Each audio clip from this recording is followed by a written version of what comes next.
오늘은 1시간 동안 두 가지 회개에 대해서 공부를 하겠습니다. 여러분 페이퍼 받으셨죠?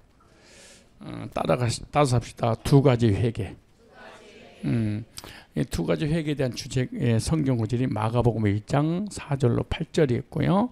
또 14절로 15절이고 또 사도행전 11장 18절인데 우리 한번 성경을 찾아가면서 여러분 그 수학에는 공식이 있듯이 국어에는 주제가 있듯이 성경에도 올기가 있습니다. 이 올기라고 하는 주제에 의해서 성경 시온이 이걸 풀어지도록 만들었는데 그 공식이 뭐냐? 예수님이 직접 하신 말씀이어야 돼. 예수님이 하신 말씀이 아니면 그건 올기가 아니고 공식도 아니에요. 그래서 성경은 풀어지지도 않는 거예요. 그러면은 회개에 대한 공식을 예수님 직접 말씀하신 걸 볼게요. 마가복음 1장을 한번 찾아보겠습니다. 우리 다 같이.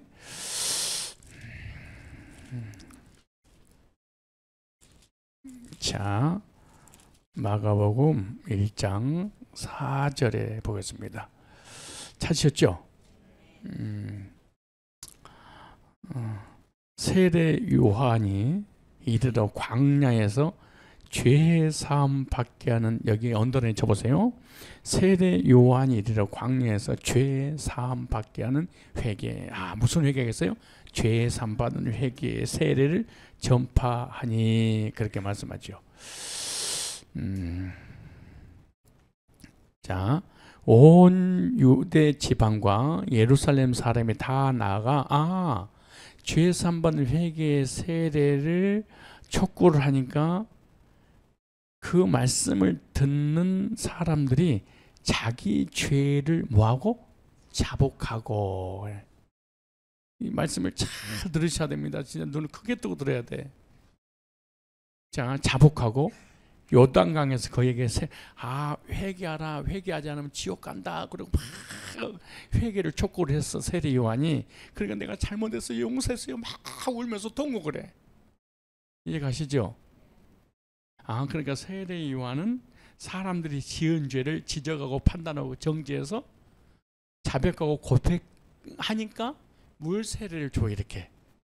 자, 순서를 잘 보셔야 됩니다. 이 말씀은 세계적인 수준을 가지고 있는 목회자의 메시지로 생각하고 잘 한번 들어볼 필요가 있어. 잘 보세요. 자, 온 유대 지방과 예루살렘 사람이 다 나아가 자기 죄를 회개를 촉구하니까 자기가 지은 죄를 뭐해서? 자복하고 요단강에서 그에게 뭘 받더라? 세례를 받더라. 이렇게 말씀하세요. 그런데 이렇게 끝나면 괜찮은데, 그러면은 회개파, 자백파, 고백파가 맞아. 그런데 세례 요한이 그걸로 끝나지 않아. 8절 보니까 나는 너에게 물로 세례를 주었거니와. 그렇죠? 또 뭐라고 부연 설명 계속 하고 있죠. 그는 성령으로 너에게 세례를 주는데 그가 누구냐? 여기 7절에 그가 전파하여 가로되 나보다 능력 많으시니가 내뒤 오시니 나는 굽혀 그의 신들린 매를 풀기도 감당치 못해. 나는 너에게 죄를 자백하니까 내가 이런 죄를 졌습니다. 또 물을 흘리고 잘못했다고 막 회개하고 막 돌이키니까 물세를 주었거든. 내 뒤에 오시는 이는 성령으로 너에게 뭘 주리라? 세례를 주리라. 이러시네. 그쵸? 그러니까 하나는 물 세례가 있고 또 하나는 무슨 세례가 있어? 성령 세례. 그러네? 그러니까 그럼 물 세례는 어떻게 받고 성령 세례를 어떻게 받느냐, 그 얘기죠. 자, 그렇다면 자 14절 시작. 요한이 잡힌 후 예수께서 갈릴리 오셔서 하나님의 복음을 다르네. 그러니까 예수님이 오시니까 뭘 전해줬어요? 복음을 전해줘보세요. 가라사 때가 찼고 하나님 나라가 가까웠으니 회개하고 여기는 세례를 받으라 그러지 않고 뭘 받으라? 자백해라 그러지 않고 복음을 믿어라 그러네. 다르죠? 자, 그럼 여기 보니까 몇 가지 회개가 있어요? 두 가지 회개. 하나는 죄를 자기 죄를 자기가 자백하는 회개. 또 하나는 복음을 믿는 회개. 이게 다르죠? 두 가지가 있죠? 이와 같이 성경 구절도 사도행전을 찾아봅시다. 사도행전 11장 18절 한번 보세요. 사도행전 11장 18절. 자, 시작. 저희가 이 말을 듣고 잠잠하여 하나님께 영광을 돌려 가르되 그러면 하나님께서 이방인에게도 생명 얻는 회개를 주셨도다니라. 여기 언더라인 치세요. 생명 얻는 회개. 따라서 합시다. 생명 얻는 회개. 아, 생명 얻는 회개는 복음을 믿어라 그러네. 그렇죠? 예. 그리고 복음을 믿을 때 무슨 세례를 받았어요? 성령 세례. 그래서 성령은 복음을 믿게 하시는 분이구나. 근데 죄를 자백하니까 무슨 세례? 물 세례. 그게 이제 요한 1서 1장 9절 나와요. 자, 요한 1서 1장 9절. 우리가 다 하는 내용인데 여러분이 구원의 확신을 갖지 못한 것은 알고 있는 것이 정리가 되지 않았기 때문에 그런 거예요. 자, 사도행전 요한 1서 1장 9절 말씀이에요. 시작. 만일 우리가 우리 죄를 자백하면 그러네요. 그럼 복음을 믿는 것과 죄를 자복하는 것이 다르죠. 자, 만일 우리가 우리 죄를 자백하면 저는 미쁘시고 의로서 우리 죄를 사하시며 모든 불의에서 우리를 뭐 하실 것이요? 깨끗게 하실 것이요. 그러죠. 그러니까 하나는 죄를 자백하는 거, 또 하나는 복음을 믿는 거. 그렇죠. 그래서 두 가지 회개라는 주제를 가지고 말씀을 좀 풀어나가려고 하는데, 말씀을 잘 듣고 나는 어떤 회개를 했는지 정리를 해서 구원의 확신 갖고 주님을 닮아가는 성화의 삶을 살아야 되는데, 그래서 신앙생활에서 가장 중요한 것이 있는데 바로 회개라는 겁니다. 따라서 회개. 그러니까 죄인이 구원을 받는데 가장 필수적인 요건 중에 하나가 회개입니다. 그런데 중요한 건 뭐냐? 회개를 어떻게 했느냐, 이게 중요해요. 회개를 뭐 어떻게 했어요? 어떻게 했느냐. 에 따라서 천국도 가고 지옥도 가는 거예요. 그러니까 복음을 믿어서 아니면은 내가 죄를 자백해서 어떻게 하는 거야, 중요한 거예요. 그리고 삶의 회개에 따라서 복도 받고 징계도 당하고. 그러니까 두 가지 원리를 제가 제시했어요. 회개를 어떻게 하냐에 따라서 구원받아서 천국 가기도 하고 지옥 가기도 하고, 회개를 어떻게 하냐에 따라서 삶의 복도 받고 하나님 앞에 징계도 당할 수 있다. 그러므로 회개를 어떻게 하는지 알아야 되고 어떻게 해야 되는지 알아야 되고, 그리고 나는 회개를 다 했는지 아니면 지금도 회개를 하기 위해서 노력하고 있는지. 자, 보세요. 회개를 어떻게 하는지 알아야 되고 회개를 다 했는지 아니면 노력하고 있는 중인지, 그 다음에 내가 한 회개를 하나님이 받아주셨는지 안 받아주셨는지. 여러분 생각해 보세요. 아침부터 저녁까지 30년 동안 신앙생활을 하면서 회개를 했어. 근데 그 회개가 어떤 회개인지, 그리고 그 회개를 하나님 받아주셨는지 받아주지 않으셨는지 알아야 될 거 아니에요.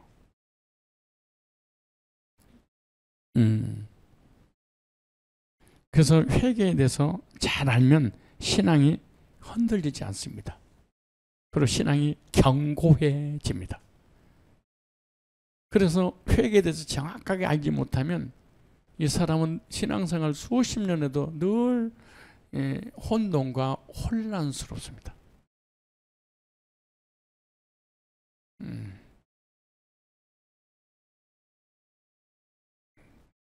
근데 회개에 대해서 일반적으로 생각하기를 거의 지난날의 잘못을 자백하고 고백하고 과거에 지은 죄를 회개하는 걸로 알아요. 국어사전이라든가 과거에 자기가 잘못했던 것을 깨닫고 고백하고 뉘우치고 죄로부터 돌아서는 것, 이렇게 일반적으로 국어 사전적으로 알고 있죠.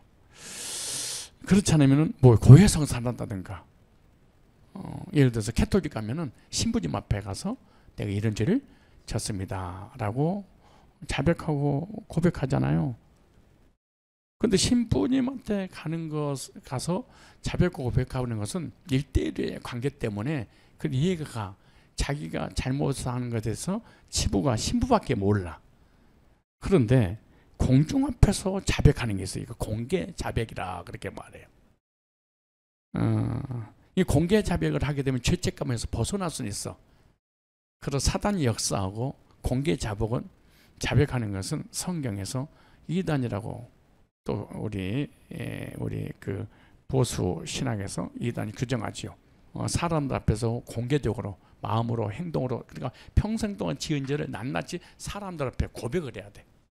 그러면은 막 자기가 고백하면서 울고 통곡을 해. 그러면서 막 여기다 화장지 몇 개를 입에서 갖다 놔. 왜 사람 앞에 자백을 해야 되니까. 이렇게 해가지고 자기가 죄를 씻음 받았다라고 하는 게 있어요. 근데 이단으로 규정되지 않았지만 똑같은 교리를 전하는 사람 중에 하는 사람이 여자 목사입니다. 이 사람도 공개 자백죄입니다.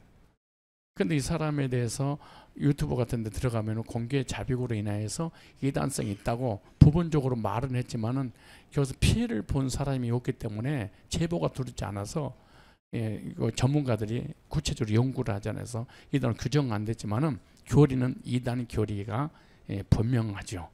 왜냐하면 공개 자백은 성경에 없습니다. 없습니다. 그럼 회개란 뭐냐? 한 몇 가지 원리를 좀 보겠습니다. 회개란 헬라어로 메타노이아라는 단어입니다. 이 메타노이아는 마음의 변화, 회개, 회심이라는 의미예요. 여기 보면은 메타라고 하는 단어와 이 프로포라는 헬라어의 복합 명사인데요. 메터는 뭐뭐와 함께 이런 뜻입니다. 그 다음에 모르포라는 단어는 형상을 이루다 이런 뜻이에요. 그럼 이 회개는 이 두 단어가 합성된 건데 따라서 회개는 뭐냐? 하나님과 함께하여 하나님의 형상을 회복하는 것, 하나님 형상을 이루는 것, 이걸 성경의 언어로 회개라고 그러는 거예요.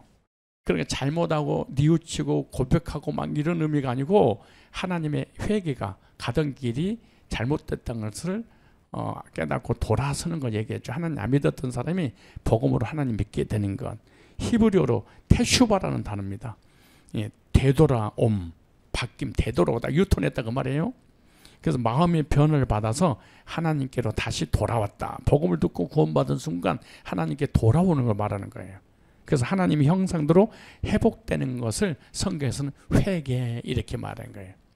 한자로 회개는 잘못을 뉘우치고 고친다 이런 의미를 가지고 있는데 성경적 회개는 복음을 듣고 죄산 받고 하나님 앞에 다시 돌아오는 것, 형상 회복, 이걸 회개라 그렇게 말해.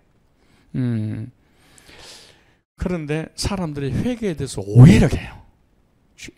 죄를 자백하고 고백하고 고해상사하고 그리고 죄를 뉘우치고 죄로부터 돌이키는 것, 이게 도덕과 윤리로 풀어버리는 거예요. 이게 잘못됐다라고 하는. 그렇다면 성경에서 하나님께서 말씀하시는 회개는 도대체 뭘까? 그렇죠. 이거 너무나 중요하잖아요. 이 어떤 국어 사전이라든가 어떤 목회자라든가 어떤 신학교 교수가 회개는 이런 거야 라고 회개를 촉구했다 할지라도 성경에서 회개가 무엇인지 알아야지 우리가 바로 알고 바로 믿고 구원받게 되지 않겠어요? 근데 성경에서는 무엇이든지 두 가지로 이루어졌는데 하나님의 사랑과 공의, 율법과 복음, 인자와 엄의, 두 종인 구약과 신약, 하나님과 나의 의, 이렇게 딱 두 가지로 딱 이루어졌어요. 이와 같이 회개도 두 가지가 있어요. 몇 가지가 있어요? 두 가지 있는데 그것이 사도행전 10장 18절에 생명 얻는 회개, 또 요한일서 1장 9절에 죄 사함받는 회개. 근데 대부분 사람들이 요한일서 1장 9절은 잘 알아. 이걸 모르는 사람이 없어요. 이거 이단들도 다 알아. 우리가 우리 죄를 자백하면 저는 미쁘시고 우로사 우리 죄를 사시고 모든 불에서 건져 깨끗게 하실 것이요 주여 주여 주여 하고 막 눈물 콧물 하수도가 터지고 상수도가 터지면서 막 회개를 해. 그런데 사도행전 11장 18절에 생명은 회개를 주셨도답니다. 이방인에게도 생명은 회개를 주셨도답니다. 이거는 너무 생소해. 아니 생소할 정도가 처음 들어보는 말씀이야. 그래서 목회자들이 요한일서 1장 9절은 너무너무 그냥 예배 때마다 가르쳐줘서 눈물 콧물 다 쏟아내게 만들었는데 사도행전 11장 18절의 말씀을 전해주는 적 없으니까 성경을 그렇게 풀어서 읽어주고 들어서도 사도행전 11장 18절 딱 읽으면 뭔 말이야 이게. 무슨 생명론에게 저는 처음 들어봤는데요. 이거 성경이 잘못됐나요? 내가 잘못됐나요? 이렇게 헷갈릴 때가 있어요. 그런데 이 두 가지 회개는요 내용이 각각 달라요. 그래서 두 가지 회개를 구분할 줄 알아야 됩니다. 구분할 수 있을 때 성경적 회개가 가능해요. 그리고 신앙이 견고해져요. 그리고 혼란스럽거나 혼돈이 오지 않아요. 이 두 가지 회개가 있다는 것을 정확하게 구분이 될 때만 가능하다. 근데 이 두 가지 회개가 있다는 것이 구분이 안 되면은 이 사람은 하나님이 받으시는 회개를 한 적이 없어요. 그래서 구원받지 못하고 교회를 열심히 다니다가 지옥 가고 마는 거예요.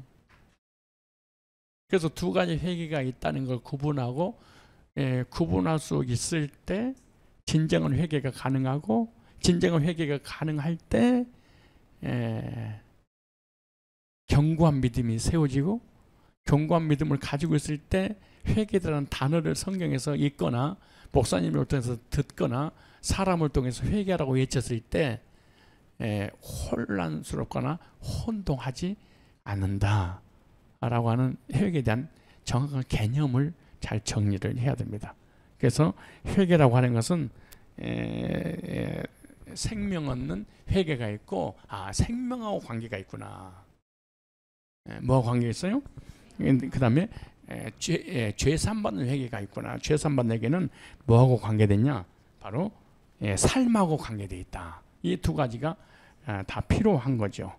자, 오늘 먼저 보면은 두 가지 회개에 대해서 한번 알아봐야 되는데 따라서 합시다. 죄산받는 회개, 생명 얻는 회개. 이 죄산받는 회개를 다시 한번 이제 오늘 본문의 마가복음을 통해서 다시 한번 돌아가서 또 읽어보겠습니다. 자, 반복을 해서 이제 이 말씀을 듣고 성경을 쭉 어떻게 이제 풀어지는가를 잘 보셔야 됩니다. 자, 마가복음 1장을 아까 4절 읽었죠. 자, 마가복음 1장 4절을 다 같이 시작.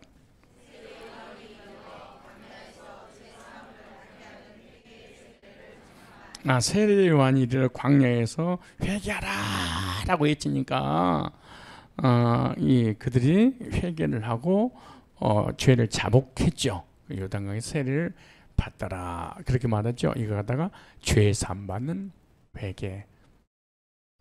요한일서 1장 9절은 죄 사함받는 회개 이렇게 말하죠. 근데 생명 회개는 14절 보니까 복음을 믿어라 그렇죠. 복음 믿는 게 뭐예요? 사도행전 11장 18절 얘기죠. 이방인이 내게도 생명 얻는 회개를 주셨도다미라. 근데 자 보세요. 마가복음 1장 이제 5절을 한번 읽어봅시다. 시작.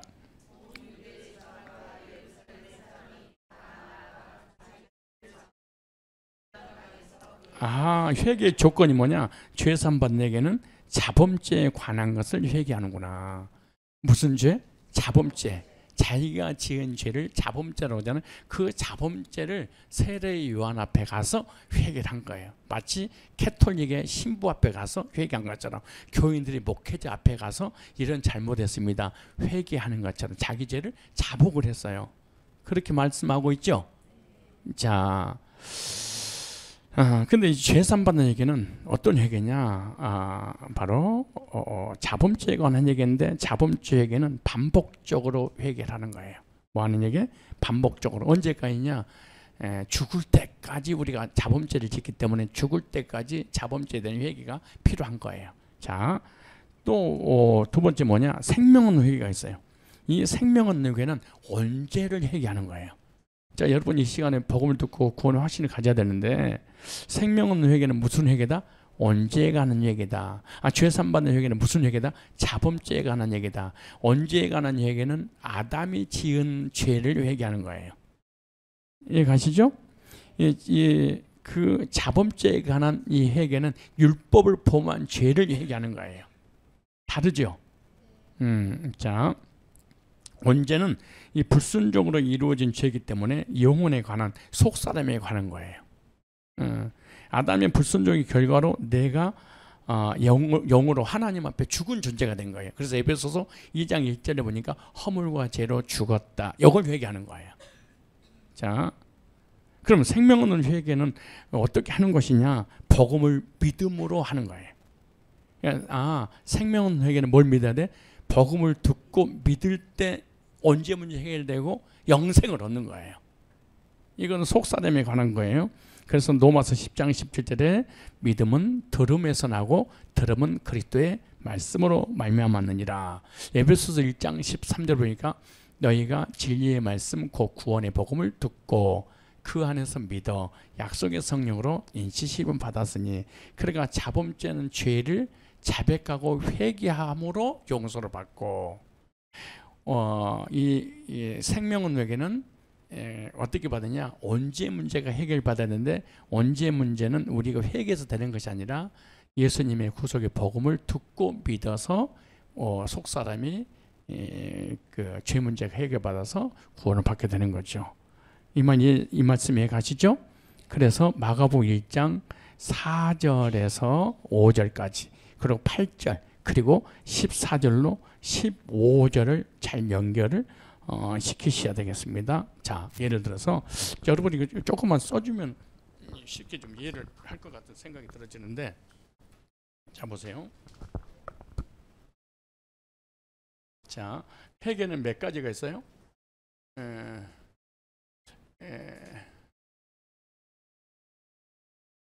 죄 사함받는 회개, 그 다음에 무슨 회개?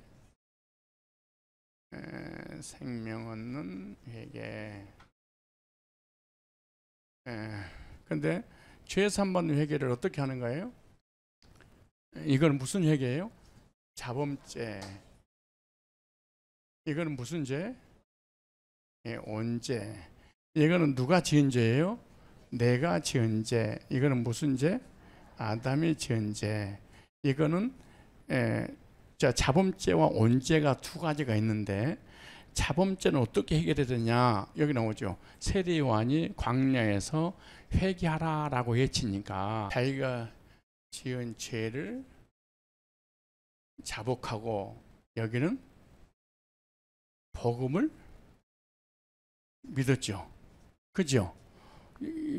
똑바로 가는 거 올라가는 거 지금? 올라가고 있는 거예요? 그럼 내려라고 그러세요?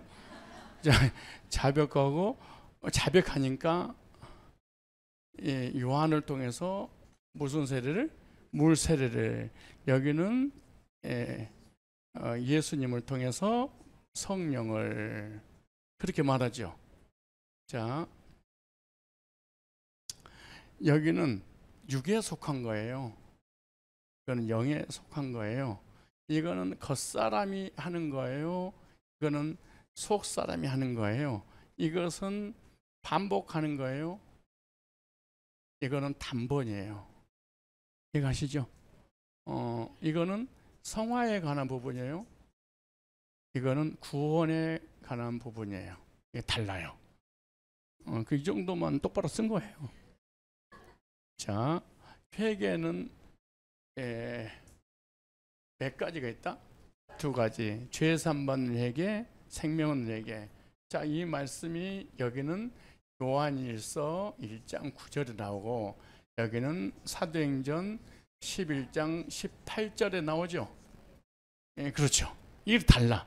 이거 이 두 가지 회개가 있다는 것을 구분했을 때 성경적 회개가 가능하고 성경적 회개를 할 때 신앙이 견고해지고 혼돈이라든가 혼란스럽지 않는다라고 하는 거예요. 그런데 대부분 사람들이 이것만 해.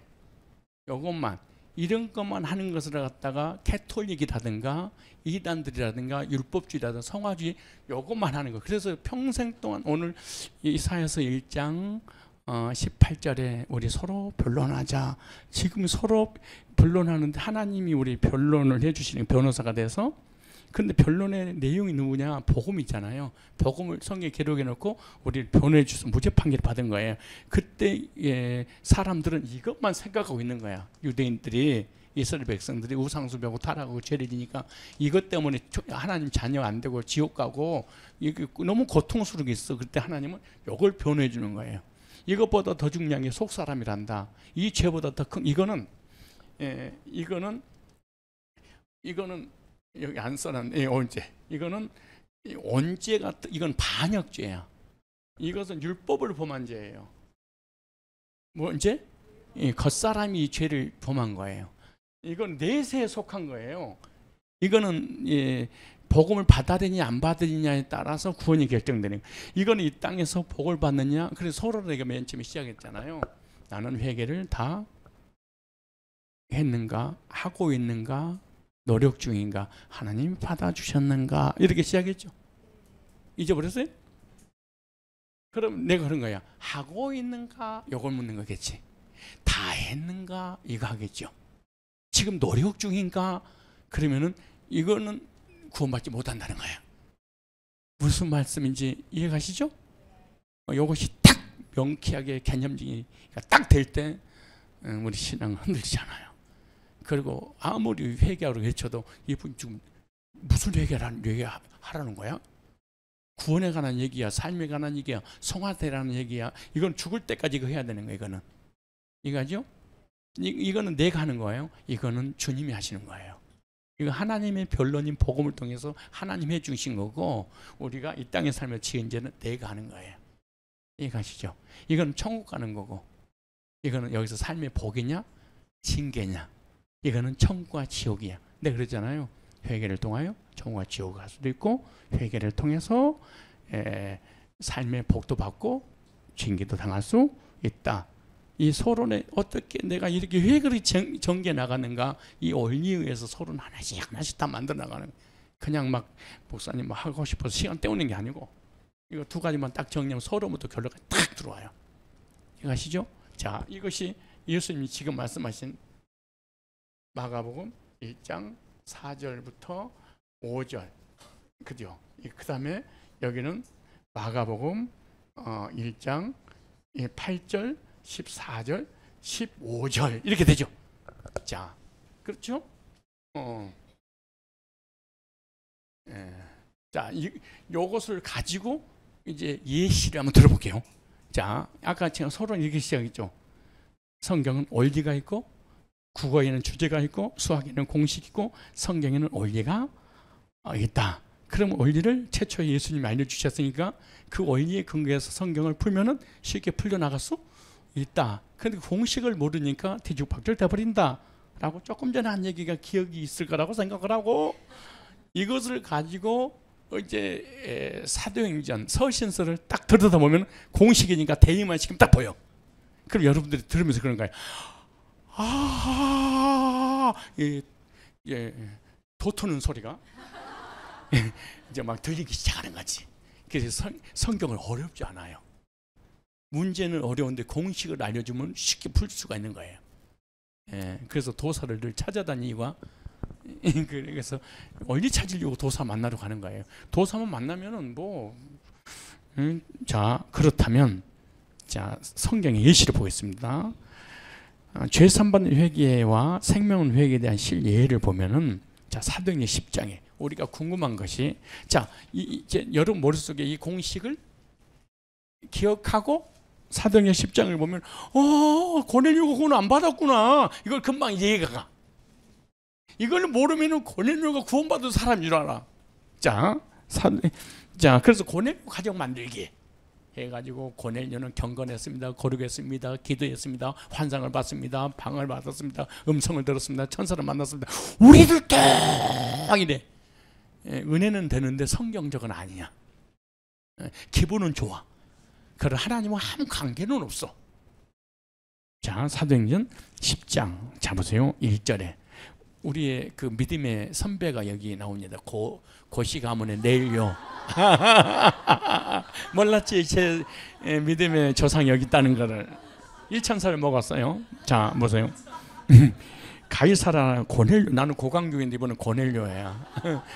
고넬료라는 사람이 있으니 이달리아들의 군대 무슨 말이냐? 노마가 이스라엘 백성들을 그 점령하고 속국으로 삼을 때 군대 중대장으로 파견받은 사람이에요. 그러니까 이방인인 그 고넬료가 이스라엘 땅에 와서 근무를 하는 거예요. 중대장으로서 파송받아서. 총독은 아니어도. 근데 보세요. 근데 여기 와가지고 개종을 해버린 거야. 이거 쉽지 않잖아요. 그 노마의 황제를 하나님으로, 그 메시아로, 그리스도로 믿고 있었잖아. 근데 다른 사람은 그리스도 믿으면 그 사람 공문이 뭐고 사형을 당해. 근데 생명을 담보로 하고 개종해버린 거야. 그러니까 신을 바꿔버린 거야. 황제의 신을 뭘로? 여호와 유일하신 창조주로 바꾼 거야. 근데 보세요. 가이사르 고넬료라는 사람이 있으니 이달리아들의 하는 군대 백부장이라. 그가, 자 보세요. 신앙을 보세요. 개종을 한 신앙이 경건하여. 두 번째, 온 집으로 더불어 하나님 뭐하며? 경외하며. 그러니까 하나님께 예배드리고 하나님을 잘 섬겼어요. 그리고 경건한 삶을 살았어요. 죄를 짓지 않고. 그러니까 이런 삶을 산 거예요. 이 사람은 일본의 삶을 산 거야. 죄산 받는 이런 경건한 그런 삶을 사는데, 잘 보세요. 뭐라고 말씀하는가? 백성을 많이 구제하고, 그러니까 이방인이 유대인들을 구제하며 사는 거죠. 그러니까 그 당시에 완전 소문났겠죠. 이방인이 와가지고, 그것도 그렇게 직분 있는 사람이 유대인들을 향해서 이렇게 도움 삶을 사는 게 쉽지 않잖아요. 근데 그러면서 경외하는 백성은 많이, 조금 우리는 조금도 구제 잘 안 하잖아요. 근데 이 사람은 많이 구제하고 하나님께 항상 기도하더니 이 바쁜 사람이, 근데 그 다음에 하루는 기도하면 이런 일이 벌어지는구나. 기도를 간절히 오래 하잖아요. 시간 때우려고 하는 거 말고, 막 기도하다가 졸다가 자다가 막 코 골고 이러면은 안 오더라도 정말로 하나님 앞에 매달려서 하나님 만나게 달라고 간절히 기도하면은 환상이 보여서.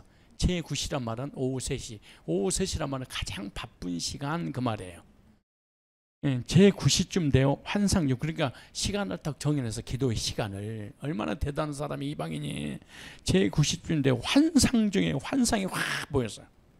우리는 꿈도 못 꾸는데 이 사람은 환상 중에 밝히면 우리는 대충 봐도 어디 뭐 제대로 본 것처럼 나는 보았노라 들었노라 해가지고 현수막 걸어놓고 막 붕에 다닐 거 아니겠어요? 근데 이 사람은 환상 중에 밝히범에 하나님의 사자, 천사예요. 영적인 존재야. 사자가 들어와 가로되 고넬료야 하니 음성을 들어서. 여러분 생각해봐요. 우리가 이렇게 기도하는데 하늘이 쫙 열리면서 날개 달린 천사가, 날개 달린 안 달린지 모르겠지만 탁 나타나서 이렇게 말을 했어. 고넬료가 초목을 보고 들어가는데 주여 무슨 일이니까, 아니 천사하고 대화까지 나눠. 우리 그런 거 없잖아요. 그런 게 있으면 미쳤지. 보세요. 천사 가로되 네 기도와 구제가 하나님 앞에 상달하여 기억하신 바 되었으니. 자, 환상을 봤어. 천사하고 대화까지 나눴어. 하나님 앞에 상달되어 하나님의 응답까지 받았어. 만약 이런 사람 있으면은 대형교회에서 수백만 원, 수천만 원 불러가지고 간증제를 세울 겁니다. 그런데 5절에 천사가 전해주는 메시지를 잘 봐야 돼. 근데 우리는 참 신기해. 국어를 제대로 못 봐서 그래. 배워서 그런 거야. 앞뒤 문맥을 봐야 되는데, 고넬료는 환상을 봤습니다. 기도했습니다. 천사하고 대화를 나눴습니다. 기도해서 응답받았습니다. 기도가 하나님을 상달되었습니다. 여러분 우리들도 기도해서 은사를 받고 환상 보고 고넬료 같은 체험을 해야 됩니다. 요것만 해. 그리고 천사는 싹 빼버려. 천사가 전해준 메시지가 뭐냐 보세요. 5절에 이걸 전하려고 그러는 거잖아 지금. 그러니까 1절부터 4절까지는 아무 의미가 없는 거예요. 만약에 구원 받았다면 천사가 나타나서 이런 이 역사 이런 이롭지 그거 못 받았으니까 하는 얘기예요. 네가 지금 사람들을 욥바에 보내요. 베드로는 시몬을 청하라. 베드로는 하나님의 사도예요. 예수님의 사도잖아요. 복음을 가지고 있는 구원받은 사람이잖아요. 예수님의 증인 아니에요. 저는 피장 시몬의 집에 오가니 그 집은 해변에 있는지라 하더라. 마침 말하던 천사가 떠나며 고넬료가 집안 하인 둘과 정절 가운데 경건한 사람을 불러 이 일을 다 구하고 욥바로 이제 베드로가 살고 있는 욥바로 보냈어요. 그때 이제 베드로가 기도를 하고 있는 중에 베드로도 환상을 봤어. 그 무슨 말이냐? 이방인인 고넬료가 너에게 올 것이니까 그거 연결해서 복음을 전해서 구원받게 하라. 그러니까 베드로가 어떤 생각을 가지고 있냐? 유대인에게 구원이 없는데 이방인에게 구원을 해요? 그리고 안 받아들여 버린 거야. 그러니까 하나님이 깨끗하는데 왜 네가 깨끗하지 못한다고 하느냐 하면서 하나님 책망하면서 이방인들에게 복음을 전하는 내용이 나오는 거예요. 그런데 이제 베드로가 복음을 전하는 사인을 받았어요.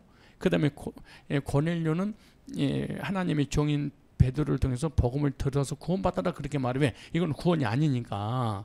자, 그렇다면 좀 더 쭉 읽어봅시다. 사도행전 10장에 보세요. 자, 10장 22절을 봐보세요. 22절에 이제 베드로 집에 찾아갔어요. 자, 뭐라고 말씀하시냐? 베드로한테 저희가 대답하되 백부장 고넬료는 뭐요? 의인이요 그러죠. 사도행전 10장 1절로 4절에 의인인 걸 알죠. 경건하고 기도하고 구제하고 하나님을 경외. 그러니까 정말 의인이에요. 근데 여기서 의인이라는 단어가 상대성 의지, 절대성 의가 아니에요. 무슨 말이냐? 예수님을 통해서 의인된 게 아니고 이 사람이 이렇게 의인된 거예요. 1번으로 의인된 거예요.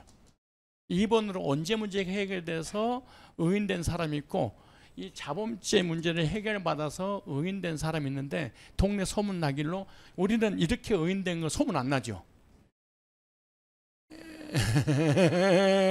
여러분이 아무리 재산 먹고 그러고 내 재산 바꿔서 예수를 안디 나의 모든 거 다 변했네 이래도 아무도 안 변해. 내 신경도 안 쓰고 도리 핍박만 하고 너만 잘났어 그러고 사람 신문에도 안 나. 근데 요걸 해봐. 금방 신문에 나버려. 구제하고 착하게 살고 선하게 살고 율법을 지키고 앞에 비 오는 날 가가지고 교통 정리도 해주고 막 담배꽁초도 줍고 그러면 금방 의인이라고 신문에 공영방송 MBC SBS 기독교 방송 이 시대의 성자 막 그렇게 금방 떠. 그렇게 나는 유명하고 싶다 그럼 바로 이거 하면 돼.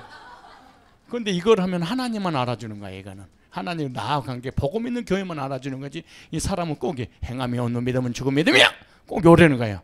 이렇게 해야지 구원받아. 요것만 하지 요거는 인정하지 않는 거지. 그래서 의인이라고 할 때는 상대적 그구나. 사람들보다 더 기도 많이 하고 사람보다 더 어렵게 살고 사람보다 더 경건하고 다른 사람이 보지 않는 행위를 했을 때 사람들이 저 사람 의인이야 그렇게 했지 하나님이 고넬료에서 의인이야 그러지 않는다는 거지.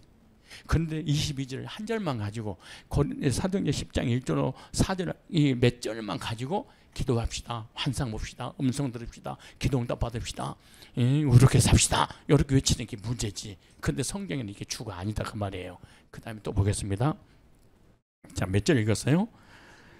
22절에 보세요. 베드로 22절 저희가 대답하되 백부장 고넬료 의인이요 하나님을 경외하는 자로 유대온 족속에 칭찬하더니 하나님 칭찬한 게 아니고 유대인들이 칭찬했어요. 굳이 하니까 경건하게 사니까 의로우니까 저가 거룩한 천사의 지시를 받아 사도행전 10장 1절로 4절에 대한 지금 간증하고 있는 거죠. 자기 주인이 체험한 것을 누구에게? 하나님의 종인 베드로에게. 근데 베드로가 구원받고 하나님 백성이기 때문에 이거는 구원이 아니구나 금방 알았겠지. 복음을 가지고 있는 전문가 앞에 이런 얘기를 하면 이건 가짜구나. 이건 은사가 구원이 아닌데 자꾸 성령세라고 덤비는구나. 그렇게 금방 이해가 가겠죠. 근데 같은 구원받지 못한 사람이 앞에 이런 간증을 하면 자기도 더 큰 은사를 받았다고 도리어 부로 대상이 되겠지. 어떻게 하면 그렇게 환상 보고 어떻게 하면 그렇게 기도응답 받고 그럼 기도 하루에 10시간씩 해야 됩니다. 금식해야 됩니다. 경건해야 됩니다. 구제해야 됩니다. 율법을 지켜야 됩니다. 하나 더 빠짐없이 죄를 자백하고 회개해야 됩니다. 뭐 그렇게 얘기했지. 자 보세요. 천사의 지시를 받은 너를 그 집으로 청하여 말을 들으라 하느니라 하는데 베드로가 불러 그들을 들여 유숙하니라. 그래서 이제 베드로를 초청해서 고넬료 집에 데리고 들어가는 거예요. 자, 베드로 집에 이제 들어가는 거예요. 자, 가서 이제 말씀을 이제 전해. 근데 그 말씀이 어디부터 나오냐? 24절부터 쭉 나와. 이제 베드로 구원론 전하는 거예요. 즉 말해서 과거 이제 미래 이제 심판의 문제 어떻게 이제 베드로는 지금 고넬료는 지금 죄산 받는 회개를 통해서 환상도 보고 기동도 받고 온갖 그걸 다 체험을 했어. 근데 이건 구원이 아니 그 사람이 하는 거잖아. 근데 베드로는 알았어. 이걸 해결하려고 하나님 자기를 보냈다는 것을. 그래서 이걸 해결해서는 명쾌하게 복음 제시가 돼야지. 타고난 복음 제시가 돼야 되겠죠. 그래서 이 복음을 딱 지시할 때 이 속사람이 거듭나는 메시지를 전해줘. 그게 이제 구원론을 전하기 시작하는데 어떻게 전하느냐? 사도행전 10장 37절에 이 말씀 들으면서 오늘 그 공식을 잘 들어보세요.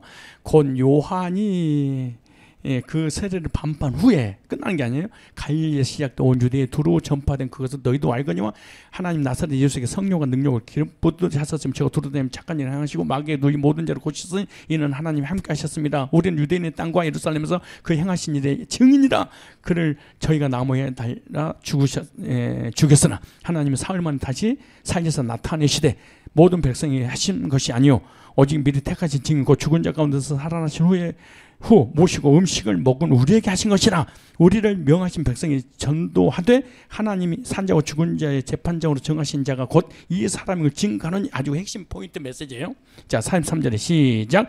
저에 대하여 모든 선지자도 이거 수도.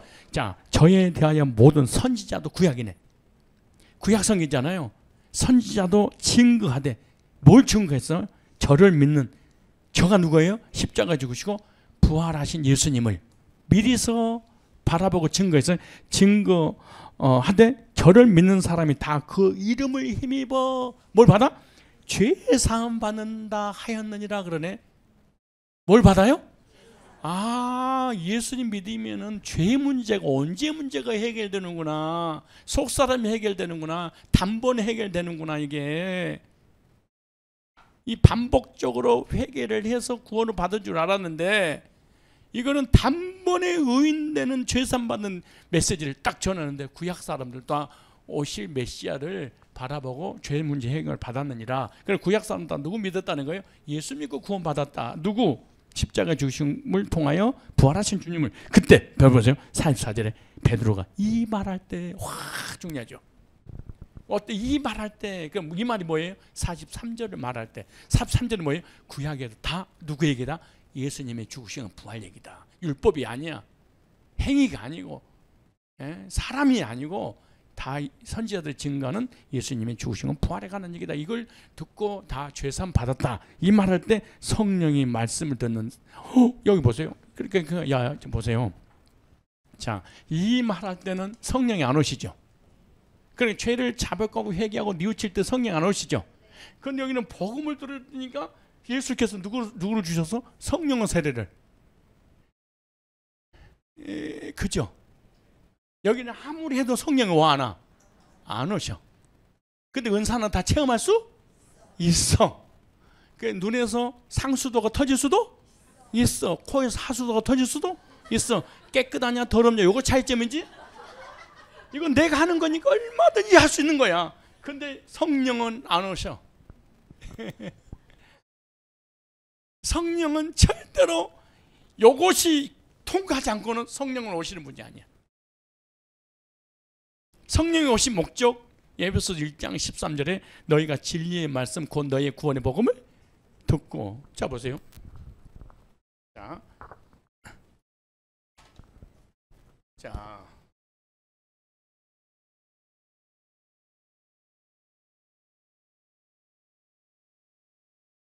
자 진리의 말씀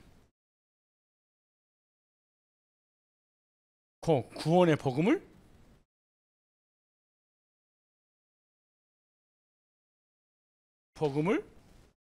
듣고 그 안에서 또한 믿어. 무슨 성령?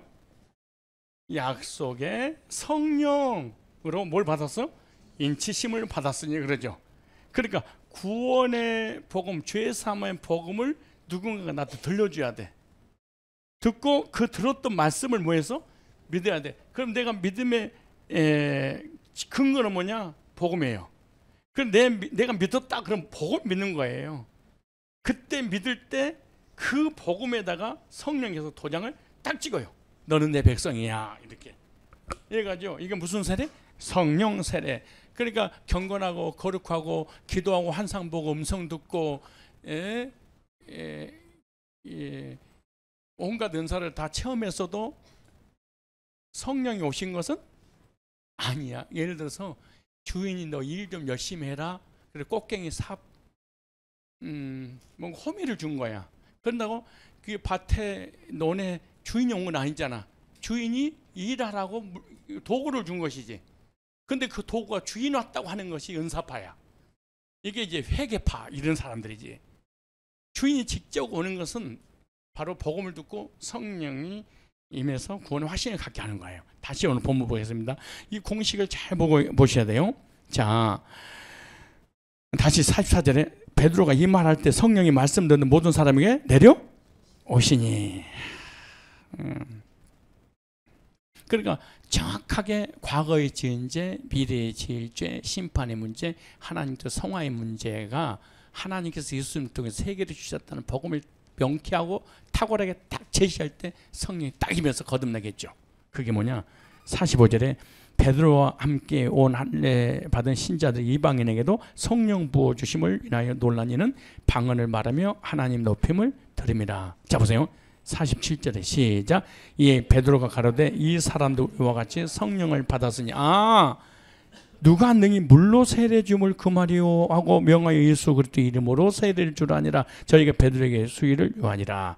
그리고 이제 베드로를 통하여 이방인들이 성령 세례를 받고 거듭나서 구원의 확신을 가졌다라는 구원 간증을 베드로가 예루살렘 교회에 가서 이제 보고를 하는 내용이 이제 11장에 이제 나오는 거예요. 자 11장에 잘 보세요. 자, 이제 11장에 사도들한테 초대교회한테 이제 보고를 하는 내용이에요. 그게 11장 1절부터야.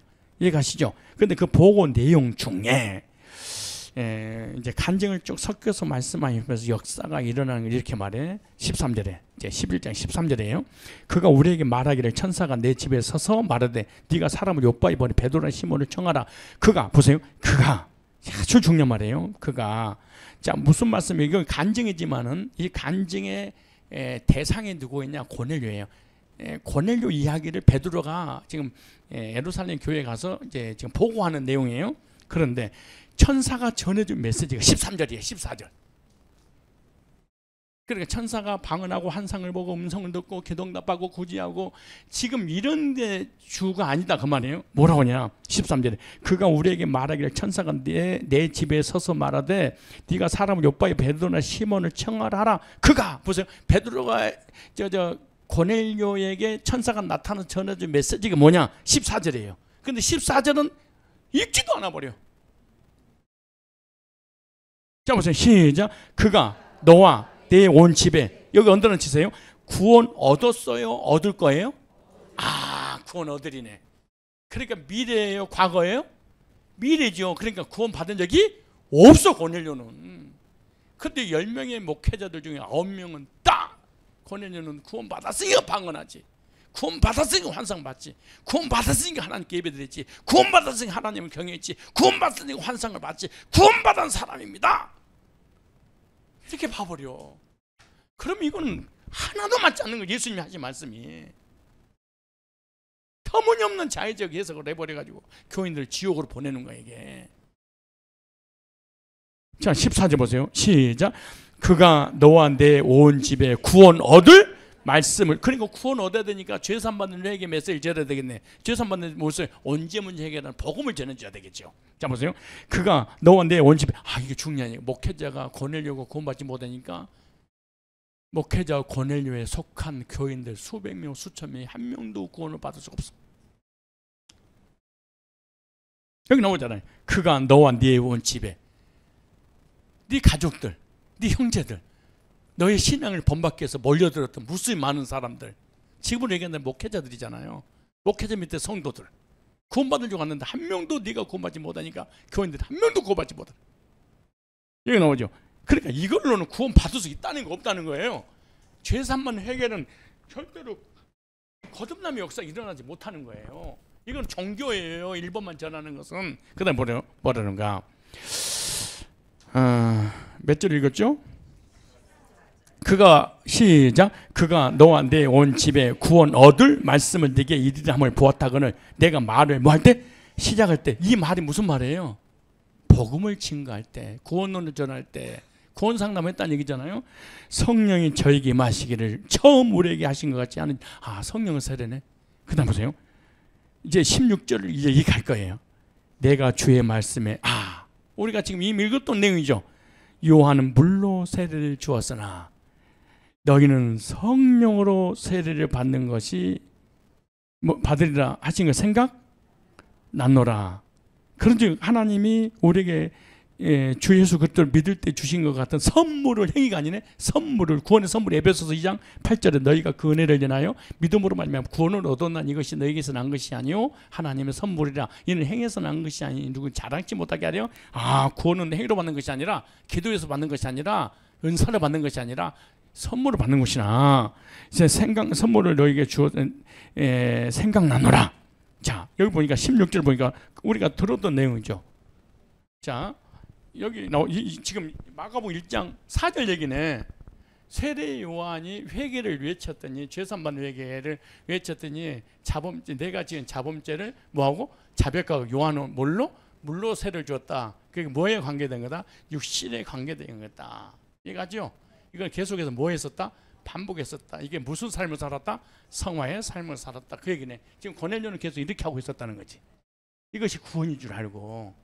지금 그 얘기잖아요. 그래 베드로도 그 얘기하잖아요. 이렇게 하고 있었는데 우리하고 똑같이 언제 문제 해결되더라. 성령 세례를 복음을 전할 때 지금 그 얘기잖아요. 자, 다시 한번. 자, 11장 이제 15절에 내가 말을 시작할 때 16절에 내가 주의 말씀, 요한 물론 마가복음 1장 4절 8절 얘기네요. 그죠? 너희는 성령으로 세례를 받으라 하신 거 생각나더라.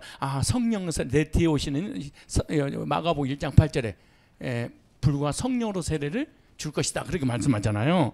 그런즉 하나님 우리가 주 예수 그리스도를 믿을 때 주신 것 같은 선물을 저에게도 주셔서 내가 누구건데 하나님이 능을 맡겠느냐 하면서 언제 문제 해결되는, 속살의 문제 해결되는 18절에 저희가 시작. 저희가 이 말할 때 이 말을 듣고 잠잠해 하나님께 영광을 돌려 가로되 그러면 하나님께서도 이방인에게도 무슨 회개를 주셨다는 겁니다. 생명 얻는 회개를 주셨다 함이라. 생명 얻는 회개는 뭘로? 복음을 듣고 믿을 때 성령께서 인쳐 주셔서 언제 문제 해결을 몇 번 해결해 주는 거예요? 단번에 해결해 주신 내용이 사도행전 11장 18절에 조금만 더 볼까요? 어디를 보냐? 사도행전 좀 더 봅시다. 18장에 보겠습니다. 사도행전 이 아볼로 목사님 볼까요? 자, 이 공식을 원리를 생각하면서 사도행전 18장 24절부터 보세요. 자, 알렉산드리아에서 난 아볼로라는 유대인이, 아볼로 목사님이에요. 목사님인데 이 얼마나 똑똑한지 부흥사입니다. 세계를 다니면서 부흥회를 인도했던 사람이에요.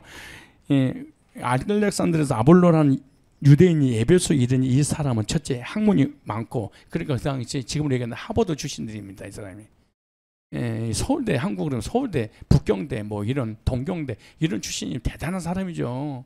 그리고 바울이 이 사람 때문에 열등감을 가질 정도로 이 사람은 공부를 많이 했던 사람이에요. 보세요. 학문이 많고 성경이 뭐에? 능한 자. 그래 구약 성경을 머릿속에 다 가지고 있었던 사람이에요. 성경의 박사고 세상 학문의 박사야. 근데 보세요. 이런데 교인들이 멀리겠어 안 멀리겠어요? 서창덕에는 안 와. 검정고시 출신들이 하는 것은 안 와요. 그래서 목회자 프로필 보고 보는 거야. 서울대, 뭐 연대, 고대 출신이다. 총시 났다. 그럼 그 프로필 보고 무조건 하는 거야. 복음 있든 없든 관계없어. 달병간지를 모르고. 보세요. 그 다음 뭐라는가? 그가 일찍 주의 도를 배워. 모태신앙이에요. 열심으로 예수에 가는 것을 자세히 말하며 가르치나 우리는 금방 알아? 요한의 세례만 알 따름이라 그러네. 이 아볼로 목사님이 뭐만 한 거야? 1번만 한 거야. 회개하세요. 자백하세요. 상수도 터뜨릴 거야. 하수도 터뜨리면 더 좋아. 이걸 전 세계 다니면서 외친 거야. 그래서 사람이 막 눈물 바다를 만들어 버리는 거야. 왜? 회개 안 하면 지옥 간다고 하니까. 근데 보세요. 뭐라는가? 요한의 세례만, 우리나라 요한의 세례만 죄를 자복하니까 뭐하니? 물로 세례를 주었어. 이거밖에 모르는 거지. 그러니까 죄를 자백해서 회개해서 구원받는 말씀을 전한 거야. 아볼로 목사는. 그러니까 이거 두 번째 생명 회개를 알아 몰라? 몰라. 고넬료가 모르듯이 아볼로 목사를 그 똑똑한 모태 신앙인데도 몰라. 성경을 머릿속에 다 가지고 있고 세상 학문 히브리 헬라어를 머릿속에 다 가지고 있어도 언제 문제 단번 해결하는 이 복음을 몰라. 지금 이 시대가 우리가 살고 있는 시대가 아닌가 이런 안타까움이 있습니다. 사실은. 근데 보세요.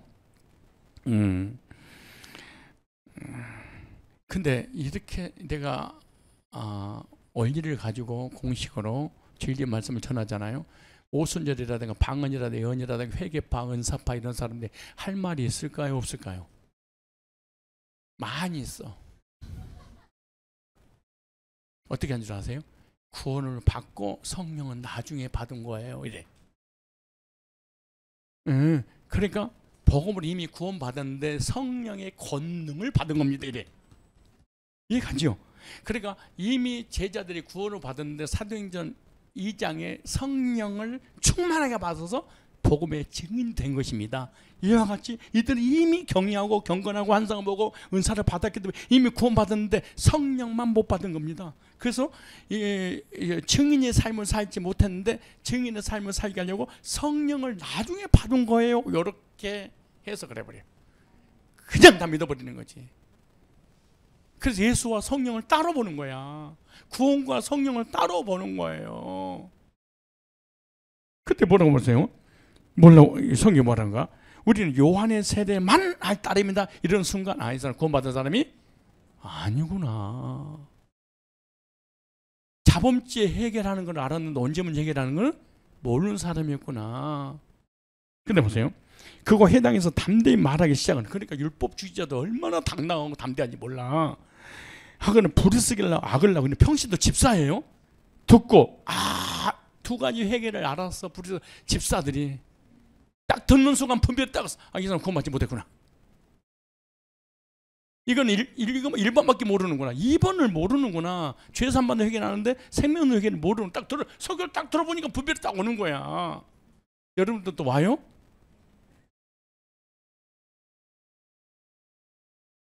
불색 아굴라가 듣고 데려다가 하나님의 도를 더 자세히 풀어줬어. 그때 뭐죠? 아볼로가 아이가로 건너자 하니 형제들이 저를 장려하고 제자들에게 편지를 영접을 하였더니 제가 가면 그렇게 열심히 있고 그렇게 행위주의자가 뭘로 바뀌었어? 은혜로 말미암아 믿는 자에게 많은 유익을 주니. 여기서 개종해서 이 사람 거듭나버리니. 이와 같이 이 시대도 아볼로 목사 같은 목회라고 있는 교회가 너무너무 많아. 구름대처럼 많은 거지. 근데 교인들이 속은 거야. 아볼로 목사 같은 그런 사람이라 할지라도 복음을 듣고 거듭나서 하나님 백성으로 되려면은 언제 문제가 해결돼야 됩니다. 이 말씀을 이해가시죠? 그래서 은혜로 말미암아 많은 영혼들을 구원받겠죠. 근데 19장에 보세요. 아볼로 목사가 고린도 교회 부흥회로 갈 때 전 세계를 다니는 거예요. 복음 전하려고. 이거 행위로 회개해서 구원시킨다고. 그때 바울이 아볼로가 고린도 있을 때 바울이 윗지방으로 다니 에베소에 와서 어떤 제자들을 만나 가로되 너희가 믿을 때 성령을 받았느냐 그러네. 너희가 예수 믿을 때 예수 믿으면 성령 세례를 받게 되잖아요. 성령을 받았느냐 이 말은 구원의 확신을 가졌느냐 죄사함 받았느냐 이거 묻는 거네. 그죠? 그런데 보세요. 뭐라는가? 성령을 받았느냐 가로되 아니로래. 성령이 있으면 듣지도 못했느니라. 언제 문제 해결하는 거 나는 들어본 적도 없습니다. 이러네. 바울이 가르쳐. 그럼 너희가 무슨 세례를 우리는 이제 알아? 대답하되 요한의 세례로라. 요한이 죄를 회개하라고 외치니까 자기 죄를 자복하니까 세례를 주었죠. 무슨 세례? 물 세례를 요한의 세례로라 그러네. 그러다 보세요. 바울이 저희가 가르쳐 요한이 회개 세례를 베푼 백성이 말하되 내 뒤에 오시는 이를 믿으라 했으니 이는 곧 예수라고는 마가복음 1장 8절 얘기죠. 저희가 듣고 주 예수 이름으로 세례를 받으니 그러죠. 저희가 듣고 뭘 듣고? 복음을 듣고 죄산 받고 구원받을 때 성령이 그에게 임하게 되죠. 그렇죠? 그러니까 아볼로 목사님도, 아볼로 목사가 목회하는 교인들도 언제 문제 해결하는 걸 몰랐어. 자범죄 문제만 그렇게 성경을 많이 알고 그렇게 똑똑하고 그렇게 지혜롭고 그런 능력인 전도자도 복음을 못 깨달은 거예요. 평신도가 복음을 깨닫고 뒤집어져서 복음을 제시해서 구원받는 역사가 일어나게 되는 거죠. 그렇죠? 자, 그래서 제가 일시로 들었습니다. 이제 네 번째 보면은 두 가지 회개에 대한 결과. 재산받는 회개는 반복적인 회개입니다. 무슨 회개? 반복적인 회개인데 회개하지 않을 때 어떻게 되냐? 하나님과의 교제가 단절돼요. 반복적인 회개를 하지 않으면은 육신의 삶의 징계가 와요. 그리고 기도응답이 없어요. 하늘에 상급이 없습니다. 근데 회개하면 하나님과 교제가 회복되고 징계가 끝나고 기도응답이 이루어지고 상급이 주어지고 다시 부흥의 역사가 일어나게 하나님의 회복의 역사가 일어나죠. 근데 반복적인 회개에 대한 오해가 있어요. 반복적인 회개를 통해서 구원받으려고 하는 것이 잘못된 거예요. 그럼 반복적 회개가 잘못된 게 아니에요. 다시 정리하셔야 됩니다. 반복적인 회개가 잘못된 것이 아니고 반복적 회개를 통해서 구원받으려고 하는 것이 율법주의고 성화주의고 행위주의고 이게 잘못된 거예요. 그러니까 육신의 행위의 회개를 통해서 속사람이 언제면 해결받고 구원받으려고 하는 그 자체가 잘못된 것이지 자범죄 하나님 잘못했습니다 이렇게 회개하는 자체가 잘못된 것이 아니에요. 오해 없이 잘 들으셔야 됩니다. 그래서 회개를 다 하지 못하면 구원을 상실한다고 생각하는 것이 이것이 잘못된 겁니다. 이건 회개를 하지 않아도 구원이 상실되거나 구원이 취소되는 일이 없어요. 그래서 구원을 잃어버리는 것하고는 전혀 무관한 거예요. 제3번에게는 뭐에 속한 거예요? 육신의 겉사람에게 속한 거예요. 삶에 속한 거예요. 성화에 관계된 것이 구원의 관계가 아니에요. 근데 생명의 회개는 뭐냐? 반복이 아니에요. 단회적이에요. 복음을 두고 죄산받고 구원받을 때 평생에 딱 한 번만 하는 거예요. 근데 죄산받는 게 계속 반복이에요. 언제까지? 죽을 때까지. 왜? 죄를 지니까. 회개하지 잘못했다고. 근데 생명의 회개는 한 번이에요. 근데 생명의 회개를 하지 않으면 어떻게 되냐? 죄산받지 못하지. 생명의 회개를 못하면 어떻게 되냐? 심판받지. 그리고 영생이 없죠. 그럼 지옥 가는 거죠. 그러면 생명의 회개를 하게 되면 어떻게 되냐? 구원의 확신을 갖고 영생이 주어지고 속죄의 경험을 가지게 되고 심판이 면제가 되겠죠. 그래서 생명의 회개와 죄산받는 회개를 다 구분해야 돼. 자, 두 가지 회개를 비교해 보면은 제가 말씀드린 것처럼 죄산받는 죄를 자복하는 거. 그렇죠. 요한이 물세례를 줬어. 누구에게? 겉사람에게. 이건 반복적이었다. 징계하고 삶의 성화의 문제다. 생명에게는 언제 문제입니다. 복음을 듣고 믿을 때 예수께서 성령으로 세례를 주는데 이거는 영에 속한 것이다. 이건 몇 번이다? 단번에 뭐에 관한 문제다? 구원의 문제다. 영생에 관한 부분이죠. 그래서 이 구분을 해보면 생명의 회개는 복음을 듣고 믿고 구원받는 순간 일생에 단 한 번에. 그래서 생명의 회개는 우리가 복음 듣고 제사 먹을 때 100% 끝난 거예요. 0.1%도 안 남고. 그 언제 문제는 0.001%도 안 남고 억만 가지 죄를 졌으면 억만 가지 죄 하나도 빠지지 내가 회개했느냐 죄를 뉘우쳤느냐 관계없이 100% 끝난 거예요. 우리 속사람의 변화. 이거 속사람의 변화 갖다가 속사람의 성화라고 그러는 거예요. 거듭날 때. 이 죄산받는 얘기는 세상 살면서 연약하기 때문에 죽을 때까지 계속해서 반복되는 것이다. 그래서 문제는 반복적인 회개인데 반복적인 회개, 성화를 통해서 구원받으려고 하기 때문에 잘못된 것이에요. 구원은 믿음으로 받는 거, 은혜로 받는 거죠. 그런데 죄산받는 회개든 생명의 회개든 둘 다 하나님께 돌아가는 것이에요. 그런데 예수를 믿고 언제 문제 해결받고 영생 얻는 것도 지옥 가면 어떡하지 두려워서 예수님을 영접하는 게 아니에요. 하나님이 나를 너무 사랑해서 독생자 예수님을 십자가에 내어주기까지 나를 구원의 길을 열어주셨구나. 하나님 사랑해서 예수님을 영접해야 돼. 예수 안 믿으면 지옥까지 내가 믿어드리겠습니다. 이렇게 하면 잘못 믿는 거예요. 자범죄 문제도 이거 회개하지 않으면 하나님 벌 내리지?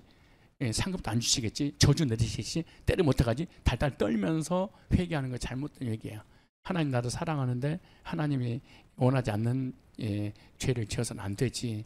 그리고 하나님의 그 사랑에 근거하여 언제도 사랑에 근거하여 자범죄도 해결을 해야 되는데 이 두 가지 다 하나님 앞에 가까이 가게 하는 통로입니다. 그래서 이 결론을 우리가 정리하면 두 가지 얘기가 다 필요합니다. 생명은 내게는 구원을 위하여, 죄산받에게는 성화를 위하여. 두 가지 회개를 구분할 줄 알고 구분해야 됩니다. 구분할 때 구원의 확신이 흔들리지 않고 견고하게 세워지는데 사도행전 11장 18절에 보니까 초대교회 성도들, 초대교회 사도들은 죄산받는 회개만 알 것이 아니라 생명은 회개도 분명하게 명쾌하게 잘 알고 있었죠. 그러므로 나는 생명은 회개를 다 했는가? 그리고 죄산받는 회개는 하고 있는가? 이 두 가지를 구분을 할 필요가 있다. 그런데 이 둘 중에 하나만 부인하면 이단이다 그러는 거예요. 이해가시죠? 그래서 죄산받는 회개를 통해서 자기 자범죄를 자백하며 겉사람의 반복적인 회개를 통해서 구원받으려고, 성화돼서 구원받으려고 하다가 이런 사람을 갖다가 율법주의라고 그래요. 무슨 주의? 율법주의. 요것만 전하는 사람을 복음주의라 그래요. 무슨 주의? 복음주의 이렇게 말해요. 자, 죄산받 회개가 반드시 필요한데 이것을 통해서 요 문제 해결을 받으려고 하니까 율법주의 이단이 되고 마는 거예요. 이해가시죠? 자, 복음주의는 생명 없는 회개를 했으니 이것이 필요 없다. 이거 갖다가 방정주의 구원파 이단이다 이렇게 말하는 거예요. 그래서 권신찬, 이완, 박옥수, 방종주의가 이 사람들은 이것만 주장해. 그리고 이것은 폐했다고 해. 그런데 어떤 사람들은 이렇게 거듭나려면 이것을 회개해서 뉘우치고 구원받아야 된다. 이거 갖다가 율법주의 이단이라고 그러는 거예요. 이건 행위를 강조해. 이건 복음을 강조해. 우리는 이거는 은혜로, 이건 행위로. 이해가죠? 이렇게 복음을 두고 단번에 영혼이 온전히 거듭나서 구원받은 사람을 하나님의 신분이 하나님 자녀로 변화가 돼서 하나님의 자녀가 됐지만 육신을 가지고 있어 연약해서 때로는 실수하고 넘어지고 죄를 지어. 그때 이걸 하는 거예요. 잘못했습니다, 하나님. 이해가시죠? 다윗은 시편 51편 12절로 14절에 보면 이러잖아요. 이렇게 구원받아서 구원의 확신과 감격과 하나님 앞에 그 자원하는 마음이 있었는데 이 죄를 졌죠. 이 죄를 지니까 구원의 확신과 감격이 사라져 버렸어. 하나님과 멀어짐을 느꼈어. 그리고 자원하는 마음도 사라졌어. 뭐 때문에? 이것 때문에. 그러니까 침상을 적시도록 이 해결했죠. 하나님 이거 다시 이 구원의 확신과 감격 회복시켜 주세요. 이렇게 기도하잖아요. 이렇게 된 사람이 이렇게 하는 거예요. 이 두 가지는 이거는 한 번으로 딱 끝나는 게 신분의 변화. 이거는 상태 변화 이렇게 말해요. 이거 신분의 변화를 통해서 언제 문제 해결돼서 하나님 자녀 돼서 구원받고 상태의 변화를 통해서 하나님과의 가까이 가면서 기도 응답도 받고 삶의 징계도 끝나고 하늘의 상급도 받고 기쁨도 평안도 안식을 누릴 수 있어요. 그래서 이 두 가지는 계속 가는 것이다. 이해가시죠? 그래서 나는 회개를 다 했는가? 하고 있는가? 지금 회개하기 위해서 노력 중인가? 내가 한 회개를 하나님이 받아 주셨는가? 예. 이거는 하나님 받아 주셨죠. 이거는 계속해서 하나님 앞에 받아달라고 기도해야 되죠. 이 두 가지를 구분할 수 있고 이 구분이 성경적이야만이 바른 회개가 가능하고 그 바른 회개를 성경적 회개를 했다면 우리는 어떤 상황에서 신앙이 흔들리거나 이렇게 그리고 혼돈하거나 그렇지 않죠. 신앙이 견고하게 되고 분별도 하게 돼서 우리가 믿음으로 끝까지 승리하면서 이 복음을 증거할 수 있어요. 그럼 여러분이 적용을 해보세요. 나는 생명 없는 회개를 언제 어떻게 했는가? 그럼 나는 이 회개를 하고 있는가? 그리고 이 두 가지 회개를 누구에게 전달할 것인가? 오늘 함께 받은 은혜들을 나누는 그런 식후에 그런 교제를 나누시기를 축복합니다.